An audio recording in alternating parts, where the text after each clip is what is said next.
Hello everyone, welcome to the channel. So this video going to be about your doubts. तो इससे पहले भी मैंने एक वीडियो अपलोड की थी and thanks for the responses, काफ़ी पॉजिटिव रिस्पॉन्स हैं. So this is going to be the second video of your doubts.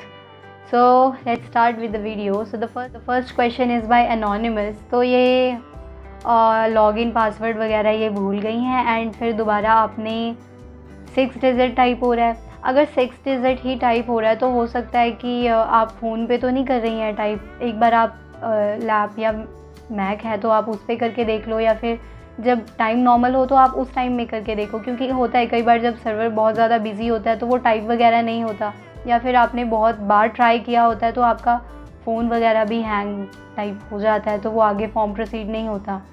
तो एक बार आप कोशिश करें, हो जाएगा. नेक्स्ट क्वेश्चन इज़ भाई कि एडमिशन तो करा लिया लेकिन मैसेज नहीं आया है कंफर्मेशन का, ना ग्रुप बनाया है. तो ग्रुप तो आपकी पीसीपी क्लासेस के टाइम पे बनता है, जब आपके टीचर्स बाकी बच्चों के भी रोल नंबर्स वगैरह एक साथ करके वो ग्रुप बनाते हैं, या फिर टेलीग्राम वगैरह भी आप उसी टाइम ज्वाइन कर सकते हो. उससे पहले अगर आपकी नोन में कोई है यूएस हॉल से तो वो आपको ग्रुप ज्वाइन करवा सकते हैं, ये भी हो सकता है. बाकी अगर एडमिशन कंफर्म नहीं हुआ है तो उसके लिए आप 2-3 दिन से ज़्यादा वेट मत किया करो. आप यूएस हॉल जाके उन्हें बताओ कि एडमिशन कंफर्मेशन क्यों नहीं हो रही है इवन आफ्टर पेइंग द फ़ी, क्योंकि आपको वेरिफिकेशन तो करानी ही है. तो आप यूएस हॉल चले जाओ, उन्हें बताओ कि क्यों नहीं हो रही confirmation. The next question is by Nadish Kumar कि what's the procedure for obtaining degree. तो डिग्री ऑब्टेन करने का प्रोसीजर, जैसे आपको डीएमसीज आती हैं घर पे बाय पोस्ट, वैसे ही आपको डिग्री भी आ जाएगी. और अगर नहीं आ रही है तो आप एक बार यूएस हॉल जाके भी पता कर सकते हो अगर काफ़ी डिले हो गई है. अगर तो ज़्यादा डिले नहीं हुआ है तो जस्ट वेट, आ सकती है आपके घर पे ही.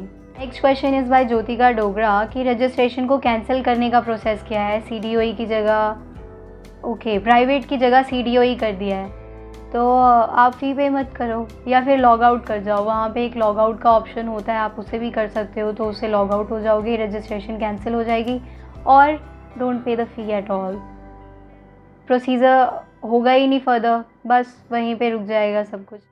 Next question is by Diksha. तो in which department we have to submit the PG forms. तो आप एक बार यूएस हॉल जाओ. यूएस हॉल में वो डिपार्टमेंट वाइज लिस्ट लगी होती है कि किस जगह पे, किस रूम नंबर में, किस क्लास को फॉर्म वगैरह सबमिट करने हैं. तो this would be easier and फिर वहाँ पे प्रिंट आउट सबमिट कर देना. नेक्स्ट क्वेश्चन इज़ बाय जेठा राम. तो इन्होंने पूछा है कि ओडीएल के फॉर्म शुरू अभी तक तो नहीं हुए हैं. यूजुअली हो जाते थे अभी तक, लाइक सितंबर 10 से लेके अक्टूबर 10 तक भी देख लिया, अभी नहीं हुए हैं. तो आई डोंट नो कि ये क्या हो रहा है, क्योंकि अभी तक नोटिफिकेशन आ जाती थी. जो कि रेगुलर बीएड थे वो हो चुके हैं. यूएस हॉल बीएड इस बार डिले हुए हैं, मे बी फर्दर टाइम लग जाए, उसके बाद आ जाएंगे, या फिर कोई भी नोटिफिकेशन हो वो यूएस हॉल से इशू हो जाएगी.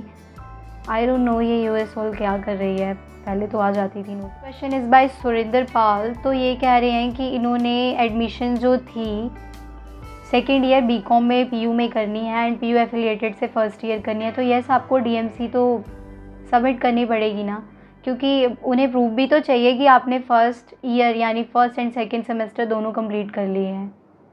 आपको वो सबमिट करना पड़ेगा. इवन जब ये यूएस हॉल से रेगुलर पे शिफ्ट होते हैं या रेगुलर से यूएस हॉल अंडर पीयू, तब भी ये सबमिशन ऑफ डॉक्यूमेंट्स के अंदर जो आपको रिज़ल्ट वगैरह है डीएमसी, वो सारी सबमिट करनी पड़ती है फॉर कंफर्मेशन.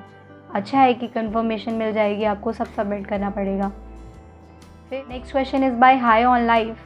बीएड रेगुलर है या डिस्टेंस मोड पर. दोनों ही है. रेगुलर मोड पे जो थी उनके एडमिशन अभी क्लोज़ हो चुके हैं, अब नेक्स्ट ईयर खोलेंगे. जो डिस्टेंस मोड है वो अभी तक नोटिफिकेशन आई नहीं है, उसे वेट ही कर सकते. So the next question is bye Pallavi. तो ये एक 2 मंथ पहले का था, मैंने आंसर तो किया है इसे, but I personally wanted to answer it. कि लाइक ये कह रही हैं कि मैं बीए कर रही हूँ, तो बीए के साथ मैंने कुछ प्रोडक्टिव करना है लाइक फैशन डिज़ाइनिंग.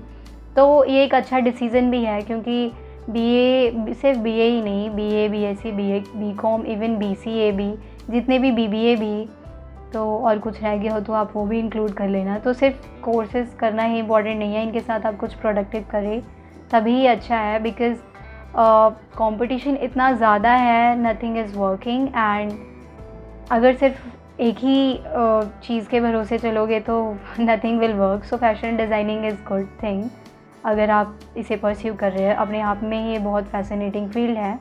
इवन जितने भी आर्टिस्ट वगैरह हैं, अगर आपका कोई पैशन है, just passionately follow it, because studies में कंपटीशन इतना ज़्यादा है, people are just following the same direction. So I hope you are getting the point what I am talking about, कि अच्छा है अगर आप पैशनेट हैं किसी और फील्ड को भी लेके, आप उसे भी ज़रूर साइड बाय साइड परस्यू करते रहें। क्या पता आपकी लाइफ उसी में हो आगे। Education is important to build the block. इसका मतलब ये नहीं है कि आप एजुकेशन में ही कुछ कर जाएंगे। हो सकता है कि आप किसी और फील्ड में एजुकेशन की मदद से कुछ अच्छा करें। Good decision. Astha Srivastava photo blur है, तो अगर ऐसी कोई दिक्कत आती है तो आप डिस्क्रिप्शन बॉक्स में चेक किया करो, लिंक पे क्लिक करके आप PDF वगैरह ओपन कर सकते हो। ये यूजुअली रेजोल्यूशन का कमाल है जो फ़ोटो ब्लर हो जाती है। I am sorry for that. The next question is bye Anshika. तो ये पूछ रही है कि CDO में हमें कैसे पता चलेगा कि हमारी एडमिशन कंफर्म हो गई है। तो एडमिशन अगर कंफर्मेशन मैसेज नहीं आया आपको, तो या तो प्रिंट आउट फॉर्म्स वगैरह जब आपके लास्ट में निकलती हैं तो उस पर अपॉइंटमेंट डेट्स भी लिखी होती हैं कि this is the appointment date जहाँ पे आपको US हॉल जाके कंफर्मेशन करानी है। अगर ये भी नहीं आ रहा है तो आप एक बार US हॉल जाके विज़िट करो एंड बोलो कि फ़ी पे कर दी है तो कंफर्मेशन क्यों नहीं आई, फिर वो खुद ही कर देंगे। कई बार सर्वर एरर होता है इनका एंड वो ठीक नहीं होता है तो मैसेजेस रिसीव नहीं होते हैं। तो कंफर्मेशन तो करानी है, आप एक बार जाके US हॉल ही विज़िट कर जाओ। एंड वन इम्पॉर्टेंट थिंग कि अगर आपको US हॉल से रिलेटेड कोई भी क्वेरी होती है, कांटेक्ट करने के बाद, ईमेल्स रिसीव करने के बाद या मैसेज करने के बाद भी अगर आपकी क्वेरी सॉल्व नहीं होती है 2-3 दिनों के अंदर, just visit the US hall department. उनके सर्वर में ही एरर होते हैं, वो ठीक कर देंगे। बाद में ज़्यादा डिले करोगे तो आपको ही प्रॉब्लम होगी, कॉम्प्लिकेशन बढ़ेगी। इवन एप्लीकेशन राइटिंग का भी उनको शौक़ चढ़ा है तो वो एप्लीकेशन लिखवा के आपको फिर आगे फर्दर प्रोसीजर करवाते हैं वो। The next question is bye my life my rule. तो आपको जो US हॉल से बुक्स मिल रही हैं, पढ़ना तो उसी से है, लेकिन उसमें एक्सप्लेनेशन अच्छी नहीं है। इसीलिए मैंने ये कहा था कि आपको US हॉल की बुक का सिलेबस देखकर वो चैप्टर्स, टॉपिक्स मैच करके रेगुलर बुक से पढ़ना है, क्योंकि रेगुलर बुक्स में एक्सप्लेनेशन ईजी है, क्वेश्चन अच्छे से फ्रेम होके आते हैं एंड आंसर राइटिंग पता चल जाती है। US हॉल वाले उसे पता नहीं, इतनी मोटी बुक्स होती हैं, टू बी वेरी ऑनेस्ट, कई बच्चों से पढ़ी नहीं जाती हैं, वो समझ नहीं आती हैं। कई इंटेलिजेंट ही इतने हैं कि वो पढ़ लेते हैं, तो अच्छा है।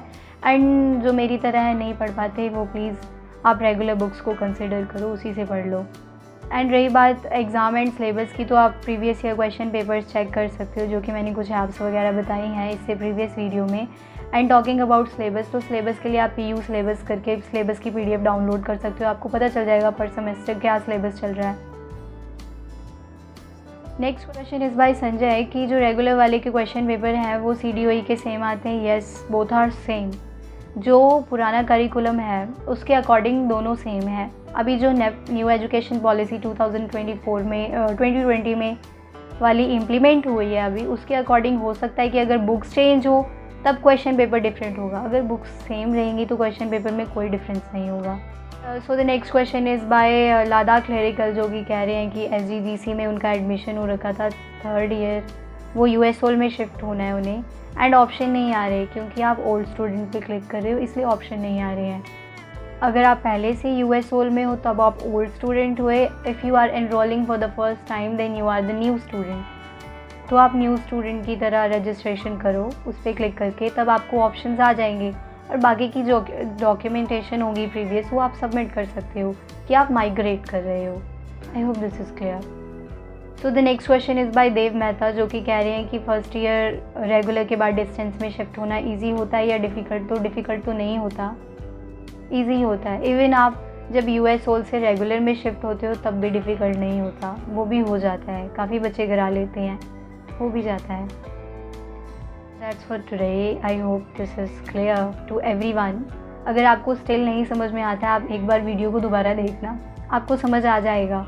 कई बार आप गेन नहीं कर पाते हैं and then you write it down again and sometime तो कुछ ऐसे हैं जो वीडियो देखते ही नहीं हैं, अपने डाउट्स दोबारा लिख देते हैं, चाहे मैंने उन्हें आंसर भी किया हो। So please do watch it carefully अगर आप सच में आंसर चाहते हैं। And I hope this video will be helpful to all of you. Thanks for watching. Do thumbs up, share, subscribe to my channel. Thank you.